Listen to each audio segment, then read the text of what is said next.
اعوذ باللہ من الشیطان الرجیم بسم اللہ الرحمن الرحیم ربی یسر ولا تعسر وتمم بالخیر۔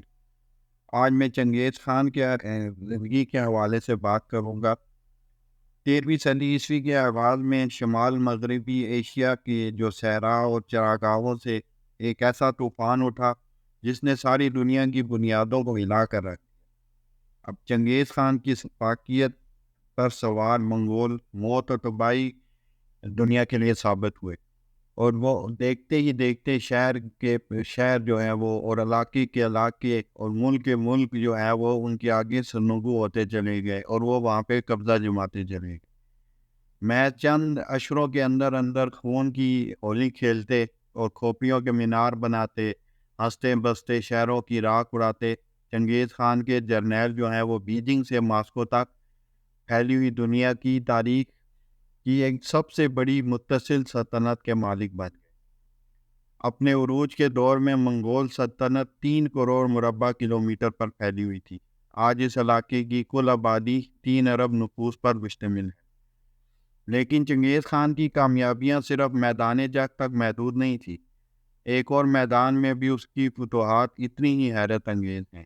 چند برس پہلے ایک جینیاتی تحقیق سے معلوم ہوا کہ سابق جو منگول سلطنت کی حدود میں رہنے والے 8% کے قریب مردوں کے وائی کروموسوم کے اندر ایک ایسا نشان موجود ہے جس سے ظاہر ہوتا ہے کہ وہ منگول حکمران خاندان سے تعلق رکھتا ہے۔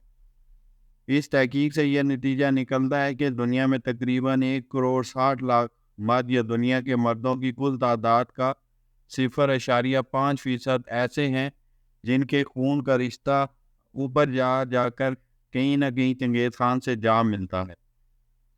پاکستان میں یہ مخصوص نشان ہزارہ قبیلے کے افراد کے ڈی این اے میں پایا جاتا ہے جو ویسے بھی خود کو منگول کہتے ہیں۔ اس کے علاوہ مغل، چغتائی اور مرزا ناموں والے بعض لوگ بھی اپنے آپ کو منگول نسل سے ظاہر کرتے ہیں۔ کسی ایک شخص کی اولاد اتنی کیسے ہو سکتی ہے؟ جینیاتی تحقیق اپنی جگہ، اس بات کے تاریخی شواہد بھی پائے جاتے ہیں۔ چنگیز خان نے خود درجنوں شادیاں کی اور ان کے بیٹوں کی تعداد 200 بتائی جاتی ہے۔ پھر ان میں سے کئی بیٹوں نے آگے جا کر حکومتیں قائم کی اور ساتھ ہی ساتھ وسیع و عریض حرم رکھے جہاں ان کی بڑی تعداد میں بیٹے پیدا ہوئے۔ اور مشہور تاریخ دان ملک عطا جوینی اپنی کتاب تاریخ جہاں گشائی میں چنگیز خان کی موت کے صرف 33 سال بعد لکھتے ہیں، اس وقت اس کے خاندان کے 20,000 افراد عیش و عشرت کی زندگی گزار رہے ہیں۔ میں اس کے بارے میں مزید کچھ نہیں کہوں گا کیونکہ ایسا نہ ہو کہ اس کتاب کے قارئین اس کے مصنف پر مبالغے کا الزام لگا لیں اور یہ کہنا شروع کر دیں کہ اتنے مختصر وقت میں ایک شخص کی اتنی اولاد کیسے پیدا ہو سکتی ہے۔ اس موقع پر ہمارا سامنا تاریخ کی ایک حیران کن اور انوکھی جو ہے ستم ظریفی سے بھی ہوتا ہے۔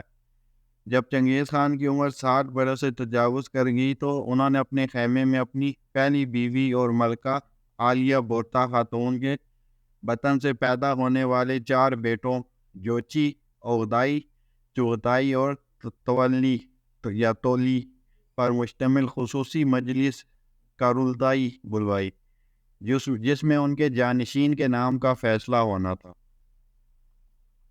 چنگیز خان نے کارلدائی کا آغاز کچھ یوں کیا: اگر میرے سب بیٹے خاقان بننا چاہیں اور ایک دوسرے کے ماتحت کام کرنے سے انکار کر دیں تو پھر کیا یہ وہی بات نہیں ہوگی جو پرانی کہانیوں کے 2 سانپوں کے بارے میں کہی جاتی ہے، جس میں سے ایک کے کئی سر اور ایک دم اور دوسرے کا ایک سر اور کئی دمیں تھیں۔ چنگیز خان نے کہانی سنائی کہ جب متعدد سروں والے سانپ کو بھوک لگتی تھی اور وہ شکار کرنے کے لیے نکلتا تھا تو اس کے متعدد سر آپس میں متفق نہیں ہو پاتے تھے کہ کس طرف جانا ہے۔ آخر کئی سروں والا سانپ بھوک سے مر گیا جبکہ کئی دموں والا آرام سے زندگی گزارتا رہا۔ اس کے بعد خاقان اعظم نے اپنے سب سے بڑے بیٹے جوچی خان کو بولنے کی دعوت دی۔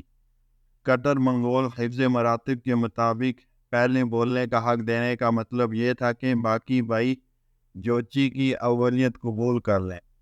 یہ وہ بات دوسرے نمبر والے بیٹے چغتائی کو ہضم نہیں ہو سکی۔ وہ اٹھ کھڑا ہوا اور اپنے باپ کو مخاطب کر کے کہا کیا اس کا مطلب ہے کہ آپ جوچی کو اپنی جانشینی عنایت کر رہے ہیں؟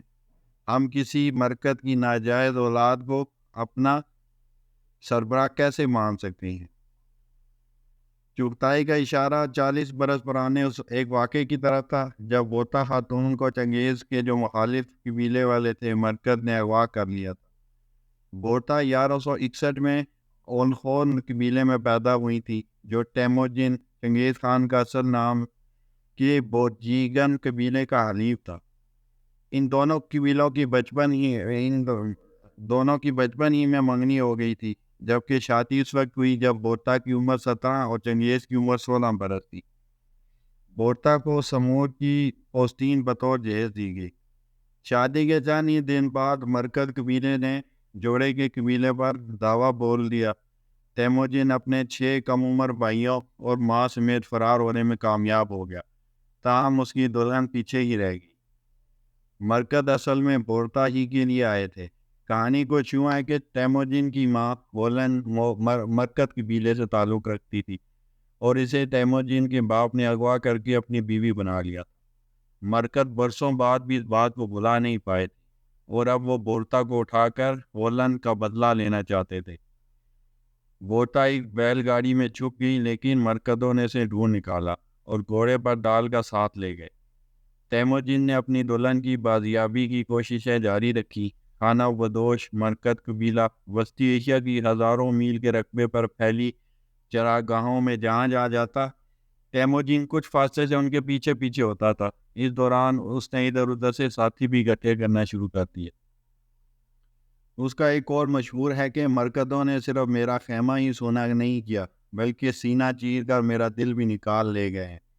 بالآخر جب مرکز قبیلہ 400 کلومیٹر دور سائبیریا کی بیکال جھیل کے قریب خیمہ زن ہوا تو تیموجن نے اپنے 2 ساتھیوں کے ہمراہ انتہائی ڈرامائی چھاپہ مار کارروائی میں بورتا کو دشمنوں کے قبضے سے چھڑوا لیا۔ بعض تاریخ دانوں کے مطابق یہ واقعہ چنگیز خان کی زندگی میں بنیادی اہمیت کا حامل ہے، کیونکہ اسی واقعے نے انہیں اس راستے پر ڈال دیا جس پر چل کر آگے وہ فاتح عالم بنے۔ تاہم بورتا کو بازیاب کراتے کراتے 8 مہینے گزر چکے تھے۔ بورتا نے واپسی کے کچھ ہی عرصے بعد جوچی کو جنم دیا۔ اس وقت بھی چیموگوئیاں ہوئیں، لیکن چنگیز نے ہمیشہ جوچی کو اپنا بیٹا ہی تسلیم کیا، اور یہی وجہ ہے کہ اب وہ اپنی زندگی کے آخری دور میں اسی کو جانشین بنانا چاہتے تھے۔ لیکن انہیں اندازہ نہیں تھا کہ 40 برسوں بعد یہی واقعہ ان کے گلے کی ہڈی بن جائے گا اور ان کے اپنے بیٹے ان کے روبرو ان کے بیٹے کی ولدیت کو مشکوک قرار دیں گے۔ چغتائی نے جب جوچی پر الزام ڈالا تو جوچی چپ نہ بیٹھ سکا۔ اس نے اٹھ کر چغتائی کو تھپڑ دے مارا اور دونوں بھائی گتھم گتھا ہو گئے۔ درباریوں نے بڑی مشکل سے دونوں کو چھڑوایا۔ چنگیز خان کو اندازہ ہو گیا کہ ان کے مرنے کے بعد تینوں چھوٹے بیٹے کبھی بھی جوچی کو بطور خاقان اعظم قبول نہیں کر سکیں گے اور آپس میں لڑ کر اس کی سلطنت کو پارا پارا کر دیں گے۔ اب چغتائی نے ایک تجویز پیش کی جس کی چھوٹے بھائیوں نے فوری تائید کر دی۔ اس نے بیچ کا راستہ پیش کیا کہ نہ میں نہ جوچی بلکہ تیسرے نمبر والے اوغدائی کو خاقان بنا دیا جائے۔ چنگیز خان کو چوٹ تو گہری لگی تھی لیکن کوئی اور چارہ نہیں تھا۔ انہوں نے کہا دھرتی ماں وسیع ہے اور اس کے دریا اور جھیلیں بے شمار ہیں، ایک دوسرے سے دور دور خیمے نصب کرو اور اپنی اپنی سلطنتوں پر حکومت کرو۔